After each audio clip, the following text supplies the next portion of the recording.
Hello, my name is Brendan. I'm one of the keepers here at Dublin Zoo and I'm part of the Eco Explorers Club.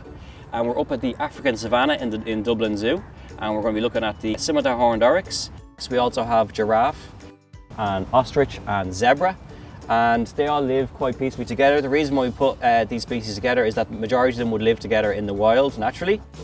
All the animals here are herbivores, of course, which means that's basically a word that means the vegetarian. So our giraffes, their long neck has evolved to eat the leaves at the top of branches, top of trees.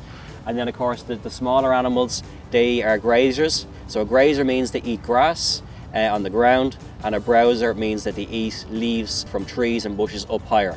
So the giraffe's niche in the wild would be to eat the leaves from up high, and the zebras and the oryx's goal would be to eat grass from below. When it comes to the scimitar horned oryx, the scimitar horned oryx are extinct in the wild species, which means there are none left in the wild. Since 1980, they were wiped out in the wild. There's none left. There's only a few left in zoos, and fortunately lots of zoos got together and started reintroducing the scimitar horned oryx back to the wild in Tunisia and in the north of Africa way back in 1985. And the great news is since then the numbers have gone from 0 to almost 900 in countries like Tunisia, Chad, and other neighbouring countries like Niger. So they're doing much better now. The original reasons they went extinct was habitat destruction, drought caused by climate change, hunting, and stress caused by chasing by vehicles. So their numbers are doing a lot better now, and we're hoping that with the conservation goals of Dublin Zoo that we can continue to fund these projects in the wild and help the species eventually go back to the wild completely. Here at Dublin Zoo we have 11 scimitar horned oryx, and 9 of which were born here. Our dominant male is called Kyle, and our dominant female is called Fota, and that's because she was born in our sister zoo, Fota Wildlife Park. Since their arrival, we've had 9 born here at Dublin Zoo, so they're reproducing really well. And only 7 weeks ago, we had a new calf born here, and he's doing really well. His name is Sonny, and when he was born, the mother likes to go to a quiet place, give birth away from the herd, and then within a few days return to the herd with her new offspring. And then eventually we start to reintroduce them to the rest of the animals here on the African Savannah at Dublin Zoo, which is of course our giraffes, our zebras, and our ostriches. So far we've reintroduced them to the giraffes and it's gone really well. So soon we'll hopefully introduce them to our zebras as well.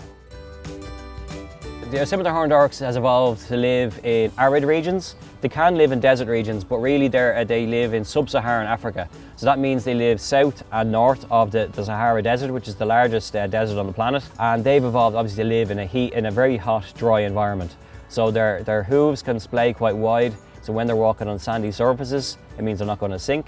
But they don't sweat until they reach about 45 degrees Celsius, which of course is really, really hot. And their kidneys are very, very efficient. So they release very little urine from their body to reduce water wastage, and their feces has very little moisture in it as well. So their whole body is designed at retaining as much water as possible, because they could go 4 or 6 weeks without water.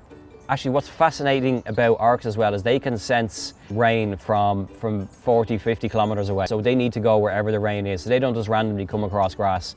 They can sense when the rains are coming. So if rains are going to be hitting a part of their habitat that's 40 or 50 kilometers away, they will start to walk to there. So by the time the rain hits, the vegetation does actually grow quite quickly.